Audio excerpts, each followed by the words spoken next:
Sampaikan pesantren hari ini terus terang berbeda. Wajahnya berbeda dengan pesantren kita di zaman kita mondok dulu. Banyak perubahan ke arah yang menurut saya cukup optimis ya. Jadi panjenengan jangan pesimis dengan pesantren. Insya Allah lembaga kita ini adalah lembaga yang sudah on the track. Kita tetap harus bangga.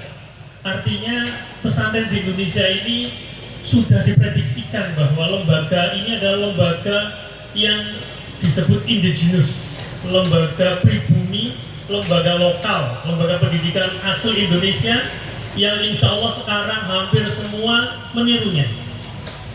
Misalnya ada sekolah berasrama. Tentu saja berasrama tidak sekedar tidurnya saja, di situ ada, meskipun tidak sepenuhnya seperti di pesantren, tetapi juga mereka menerapkan apa yang disebut dengan ngaji dan seterusnya. Artinya saya memahami bahwa pesantren itu bukan hanya tempat, tapi juga sebuah budaya. Kita harus membawa budaya pesantren keluar, bukan hanya kemudian menunggu semuanya masuk di pesantren secara formal, tetapi juga budaya kita, santri ini harus dibawa ke lembaga-lembaga yang di luar pesantren, termasuk di kampus. Hampir semua kampus Islam terutama ya, itu sekarang punya program namanya kampus berasrama. Dan bahkan ada misalnya di Tulungagung, ada UIN Tulungagung, dia mengajak para ustadz untuk ngajar di kampus. Artinya insya Allah apa yang sudah kita capai ini cukup lumayan, kita harus syukuri. Tetapi tentu saja sebagaimana apa yang dipanting oleh beliau, banyak hal yang harus kita benahi. Banyak hal, dari mulai kurikulumnya, dari mulai sarana prasarananya dan seterusnya. Tentu saja ini butuh kehadiran partisipasi kita semua.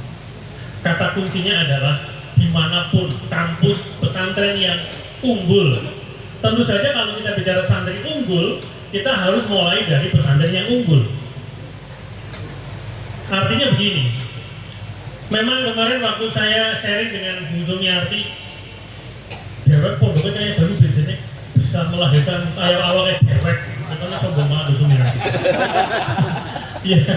Iya, tentu saja saya setuju, bersyukurlah pondok yang zaman dulu seperti itu ternyata juga bisa menghasilkan alumni yang cukup bisa bersaing. Yang kita kenal ada Pak Kiai Marsudi ya, yang sudah melanglang buana, dan termasuk beliau yang di samping saya ini. Siapa yang mengira beliau ini sudah kemana-mana? Saya malah belum kemana-mana. Beliau ke Jepang pernah, gara-gara di LDN, karena ini nasibnya orang Jakarta. Kalau saya orang Purwokerto, jadi ya seperti beliau. Dia seluruh Indonesia sudah datangi semua, karena beliau di Itjen, Inspektorat Jenderal. Yaitu gara-gara berkahnya pesantren. D37 kalau beliau, kalau saya D. Kalau kalian mendengar komplek D itu apa konotasinya? Ini ada beliau Mustafa. Omongan. Jadi sekali lagi saya sampaikan, tidak ada pesantren yang kita anggap unggul itu pengelolaannya tidak unggul. Oleh karena itu saya mengajak kita semua, mohon maaf ini di tengah para kiai, ya memang kita harus berkolaborasi, bersinergi. Jadi sudah saatnya alumni kita ini sudah punya kerja nyata. Sebagaimana Pak Kiai Nasrullah sering mengkritik kita ini cuma kumpul-kumpul aja. Kata beliau itu kalau orang yang itu kalau ngumpul gampang, tapi baru ngumpul terus ngapa sih angel. Nah itu kira-kira mari saya mencoba, ya tentu saja tidak bisa semuanya harus ngumpul terus, tidak, tapi mungkin ada yang hal-hal yang bisa kita kerjakan secara panjang gitu ya, tidak kemudian harus bertemu secara fisik. Banyak hal yang bisa kita lakukan. Mungkin misalnya saya sarankan kepada pengurus pusat coba bikin Zoom yang rutin untuk bisa sharing ya, untuk berbagi pendapat apa sih yang sebenarnya kita lakukan. Tapi yang jelas saya percaya dan sepenuhnya optimis bahwa pesantren sekarang itu relatif cukup membanggakan, cukup prospektif. Hanya saja memang tidak bisa, dan saya tahu bapak-bapak yang hadir di sini kan ada juga yang pengasuh pesantren. Mungkin panjenengan pesantrennya masih kecil, nggak apa-apa. Kita bisa berkolaborasi. Misalnya yang di Purwokerto nanti bisa kita misalnya santrinya bisa kuliah, gitu kira-kira. Banyak informasi sebenarnya.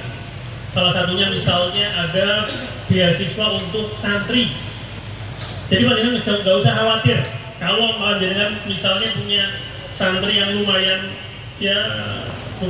unggul dalam pengertian siap bersaing, sekolah yang bagus, tapi kemudian tidak punya biaya. Sekarang banyak beasiswa sebenarnya. Jadi saya dari perspektif perguruan tinggi banyak yang bisa kita akses sebenarnya. Nah itu yang menurut saya tantangan kita. Failaya itu begitu menurut saya. Kita harus melihat bibit-bibit unggul kita, santri kita, baik di Alia maupun di pesantren yang lain, milik alumni barangkali, untuk bisa minimal ya bisa mengalami apa yang disebut mobilitas vertikal. Jadi Mas Tamam ini sudah mengalami apa yang disebut mobilitas vertikal. Dari Dilalak kami ini satu kecamatan. Beliau mau Lor, saya desa Gelempang, sama-sama satu kecamatan. Mau. Beliau sekarang di LBNU sebagai sekretaris, ya. Kemudian beliau di IJ. Ya. Oh di MUI juga, Majelis Ulama Indonesia. Ya, gara-gara di LBNU ini sama di MUI beliau banyak proyeknya. Jadi kayaknya kalau kita tidak sering-sering gitu sharing ya mungkin ada yang seperti ini yang banyak gitu tetap dipertahankan. Tapi ada yang intensif saran saya. Sehingga nanti banyak hal yang sebagaimana dipantik oleh beliau ini bisa kita bicarakan. Kalau saya pribadi sih digital itu jangan ditakutkan. Artinya begini. Selama kita bisa memanfaatkan, bisa menguasai, kita gunakan untuk hal-hal yang positif, insya Allah anak-anak kita tidak akan melihat bahwa HP itu negatif. Tapi betul, memang selama ini jangankan anak-anak kita saja yang orang tua lebih banyak menggunakan HP itu untuk apa? Nah oleh karena itu kedepannya memang kita sarankan selain tadi yang disampaikan beliau ada bahasa Inggris atau bahasa asing, kemudian teknologi, kemudian apa lagi? Nah yang paling penting menurut saya, Bapak Ibu, pesantren itu menurut saya kekuatannya ada di karakter. Jadi jangan ditinggalkan. Pendidikan yang paling utama itu bukan matematika, bukan bahasa Inggris, bukan olahraga, bukan, tapi karakter. Nah kalau pesantren sudah punya karakter kok kemudian malah ditinggal, kita mau memanfaatkan atau mengandalkan apa lagi? Jadi itu bagi saya sekedar letupan pikiran. Tapi yang jelas untuk alma mater kita Al-Ihya Ulumuddin ini di tengah alumni Pak Gusuman saya sampaikan bahwa rasa-rasanya mungkin kita perlu banyak tadi bertukar pikiran, kemudian berkolaborasi. Insya Allah saya berharap bahwa alumni kita ini semakin berperan. Artinya mungkin perannya bagi-bagi.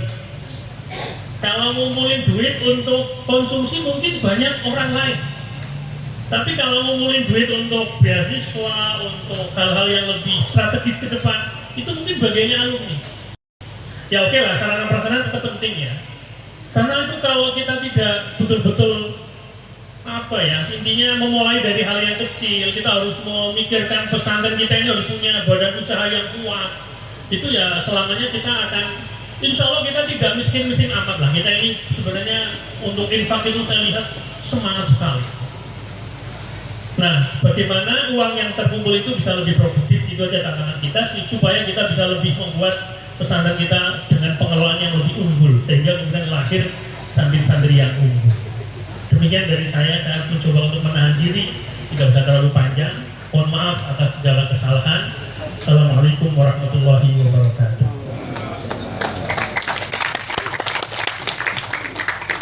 Terima kasih kami sampaikan kepada Dr.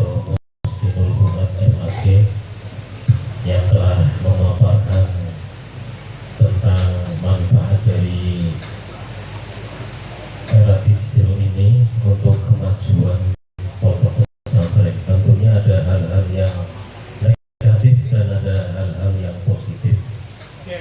pesantren itu bisa meminimalisir sesuatu hal-hal yang bersifat negatif. Oke, kita lanjutkan alaqab kita menyiapkan SDM santri dalam era digital yang akan disampaikan oleh pemateri kedua, beliau Dr. Kiai Haji Nurul Badrul Tamam, calon doktor ya sebentar lagi kandidat doktor di UIN Asyafiyah, jadi S1-nya di Universitas UIN Jogja, kemudian S2-nya di UIN Syarif Hidayatullah, kemudian S3-nya di Asyafiyah Jakarta. Beliau juga aktif di Pengurus Besar Nahdlatul Ulama, di Sekretaris LDPBNU ya, yang kemarin juga menjadi leading sektor dalam program pengiriman dai internasional. Jadi kalau nanti teman-teman alumni atau santri kepengen jadi dai internasional, hubungi beliau ya. Tadi kata Pak buat proyeknya banyak. Oke, kemarin juga saya sempat dikirim sebagai dai internasional ya di Timor Leste. Kalau disuruh milih sih di Taiwan karena imigrannya itu banyak kan perempuan, jadi dai-nya petang ya.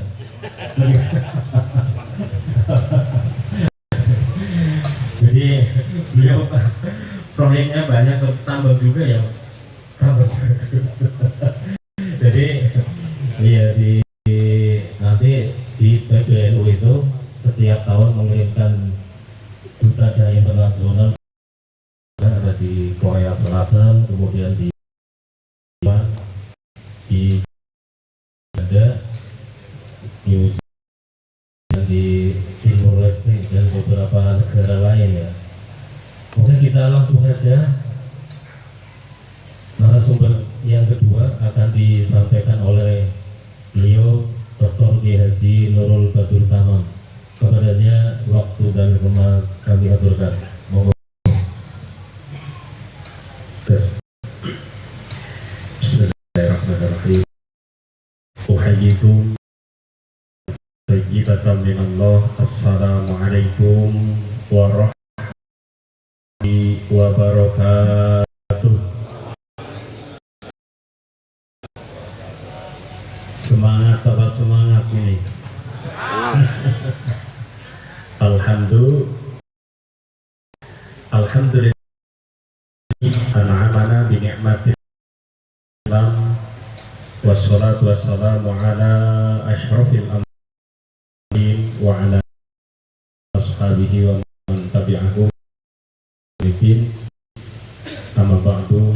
Yang pertama, para guru-guru saya, kiai-kiai saya, dan keluarga besar santri dan alumni Pondok Pesantren Al-Ihya Ulumuddin Kesugihan Cilacap yang kami hormati, terutama Al-Mukarram Kiai Haji Imdadur Rahman Al-Ubudi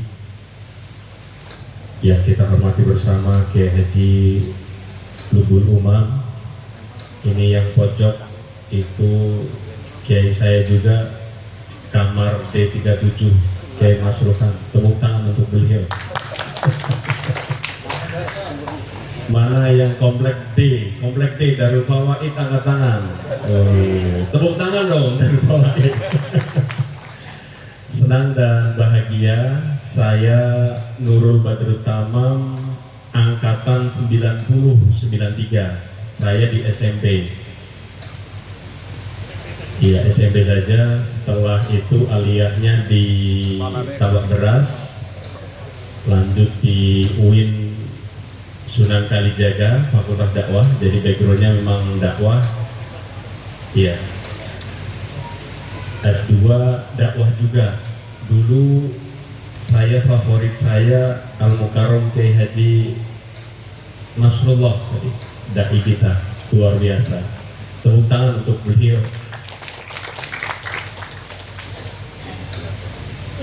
Senang dan bahagia pada kesempatan Halakoh nasional ini kita duduk bareng. Ini adalah Silatnas yang kedua. Tentu Silatnas selanjutnya banyak sekali program-program yang akan bisa kita kerjasamakan. Tadi disampaikan tentang menyiapkan SDM di era digital. Tentu kita sebagai santri, bukan alumni lagi ya, tapi benar-benar santri. Dan kami bangga sebagai santri Al-Ihya. Sekali lagi tepuk tangan untuk Al-Ihya Al-Mukmin. Yang pertama, mungkin karena waktu ya, materi juga nanti kita sudah sampaikan, tapi apa yang sudah disampaikan oleh Kiai Lubul Umam, kalau handphone ini setiap bulan itu kira-kira kita bayar berapa? 150 apa 100 rata-rata? Nah, hari ini santri memang masih menjadi penonton, setuju atau tidak setuju. Dan banyak pesantren-pesantren yang sekarang justru santrinya diwajibkan bawa handphone. Tapi ada jam-jam tertentu yang tidak boleh. Ke depan, suka tidak suka, handphone itu harus kita manfaatkan dengan sebaik-baiknya. Bagaimana dunia digital, kalau bicara kita terkait ekonomi gitu ya, jual beli, kalau kita dulu jual beli ke pasar Kesugihan, masih ada ya? Pasar apa namanya? Kalau Kliwonan udah beli ke sana ya. Hari ini anak-anak kita, ponakan kita, kalau beli makanan kira-kira beli langsung atau lewat online? Minimal satu ya, minimal dari alumni ini sudah berpikir bagaimana ekonomi santri tadi dihidupkan. Oh, saya punya jilbab ini, jual aja lewat online. Caranya ada. Jadi lebih konkret lagi nanti bisa kerjasama dengan Komdigi. Jadi di pertemuan selanjutnya undang saja langsung MOU gitu. Jadi semacam ditodong saja. Iya. Jadi pesantren nyurati saja ke Komdigi untuk diajari tadi bagaimana jualan online.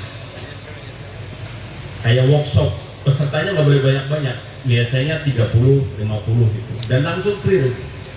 Dan hari ini teman saya yang jualan hanya jilbab, dia nggak modal apa-apa, modal handphone. Karyawannya pertama 2, sekarang 20. Tapi memang harus online ya, terus. Ini dari hal yang kecil. Dan hidup gitu.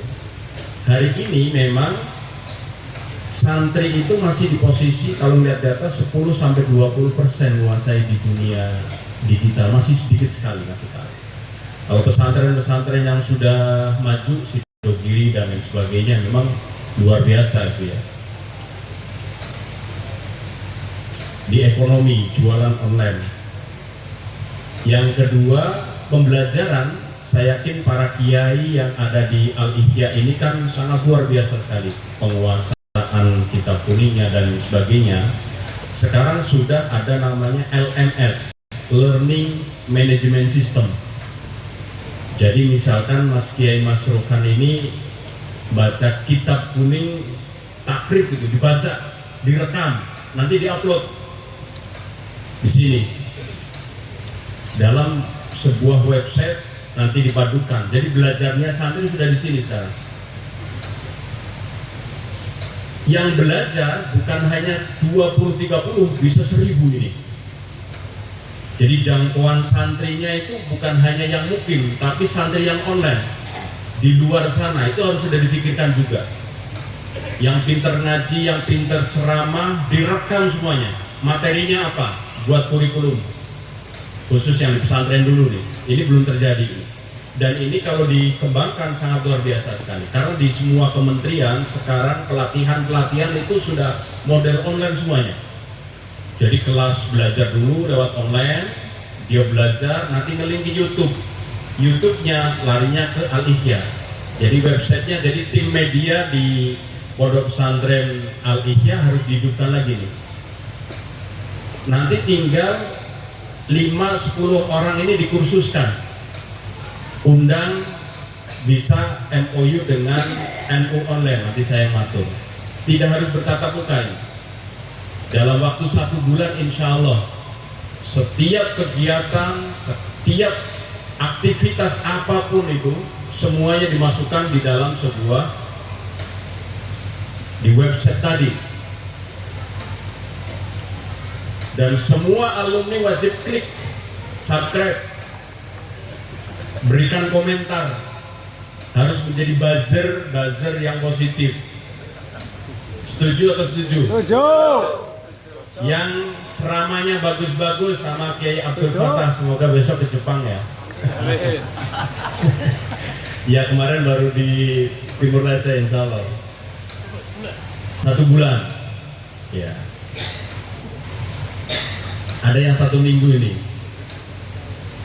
Ada yang 1 minggu. Nggak ada tapi ya 1 bulan. Jadi yang pertama adalah MOU. MOU penting. Jadi setiap ada pertemuan, misalkan acara haul, undang saja. Masalah mau datang atau tidak, udah gitu. Nanti bisa wasilah Kiai Marsudi. Beliau linknya banyak. Dan program-program tadi semuanya direkam. Guru-guru ngaji yang ada di Al-Ihya direkam aja, dicicil satu persatu. Tapi ada temanya. Ngaji apa itu. Tapi jangan banyak-banyak, maksimal ya setengah jam lah gitu ya. Jangan banyak-banyak. Nanti diupload di sebuah sistem namanya Learning Management System. Nanti bisa kerjasama dengan Balitbang Kementerian Agama dibantu cara memanage sebuah pelatihan. Jadi sudah waktunya seperti itu. Yang kedua, program-program internasional. Alhamdulillah berkahnya saya sebagai santri Al-Ihya bisa muter seluruh Indonesia, seluruh termasuk dunia. Alhamdulillah. Tepuk tangan untuk kita semuanya. Kita harus pede sebagai santri. Kelemahan kita satu, dan ini harus diambil peluangnya adalah dengan Cina. Banyak pesantren-pesantren sekarang itu ngursusin santrinya 10 orang aja. 10, pertama 10, jangan banyak-banyak yang minat. Jadi setelah selesai dari SMA ya Bakti, MA ya,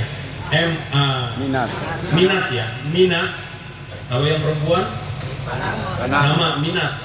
Habis itu S1-nya sebaiknya ke Cina. Saya kalau ke Cina udah merinding, Pak. Bener itu hadis. Utlubul walau, ya Allah, udah jauh banget kita. Kita yang masih muda-muda, udahlah, konflik internal selesai, nggak ada udah. Mereka itu sudah bagaimana membuat ya bom, membuat apalagi nuklir, robot, mobil itu nggak ada supirnya, Pak. Saya pernah naik itu, nabrak nggak nabrak, udah sistem itu luar biasa. Nah S1 ini S1 mohon maaf untuk di sini saja ya, itu masih dikuasai oleh grup sebelah ya. Jadi kader-kader NU kita mayoritas S2-nya ke Cina. Dia hanya menguasai bahasa Inggris saja. Untuk belajar bahasa Cina udah nggak bisa, karena cuma 2-3 tahun aja ya. S3 juga loh. Kalau bisa S1-nya di Cina. Kalau pesantrennya kan udah kuat kita lah, akarnya itu sudah kuat. Kalau ke Mesir udah cukup banyak gitu. Udah cukup banyak gitu. Sudah berpikir bagaimana anak-anak kita disekolahkan ke Cina. ke Amerika, ke Jepang, sama. Saya alhamdulillah setiap tahun lebarannya tidak pernah di Indonesia, di luar negeri terus. Jadi memantau program ini Dai Global. Jadi monggo para kiai yang mau berkenan berkhidmat selama 1 bulan, mulai tahun depan insya Allah 15 negara. Tugasnya 30 hari. Berangkatnya itu rata-rata 5 Ramadan karena visanya itu 30 hari. Jadi biar ketemu Idul Fitri di sana, pulang sebagai khotib terus ini. Dan kader kita sebenarnya banyak sekali. Karena yang diminta oleh negara-negara yang 15 tadi, mulai dari Belanda, Cina, Amerika, New Zealand, Australia, Korea Selatan, Taiwan, Hong Kong, itu mintanya adalah imam dan minta yang hafid. Tetapi grup sebelah paling banyak menguasai. Padahal mohon maaf, bacaannya sanadnya aduh berat lah. Tetapi kita kan produknya banyak karena yang tadi, insya Allah monggo yang berkenan untuk berkhidmat di Kementerian Agama juga ada produk juga, ada program pengiriman imam ya, imam ke Emirat Arab, terus ada program pengiriman dai internasional, terus ada pengiriman dai 3T. 3T itu kalau di lembaga dakwah PBNU namanya Dai Nusantara. Kita kerjasama dengan Basnas, dengan BPKH untuk pengiriman dai ke luar negeri. Jadi peluang-peluang ini memang suka nggak suka harus kita ambil. Para kiai yang hadir di sini nanti bisa kerjasama dengan NU online. Jadi ambil santri kita yang masih anak SMP atau anak aliyah untuk dikader kerjasama dengan NU online. Bagaimana memanage pengajian kita? Saya yakin kan punya pengajian ya semuanya ya. Yang penting rutin. Kalau lagi males ngaji ya udah, yang penting rutin. Misalkan seminggu sekali, habis seminggu sekali sudah rutin. Setiap hari ditentukan jam berapa, hari Senin setiap jam 8 malam misalkan ya, itu ngaji apa aja, terus saja. Insya Allah nanti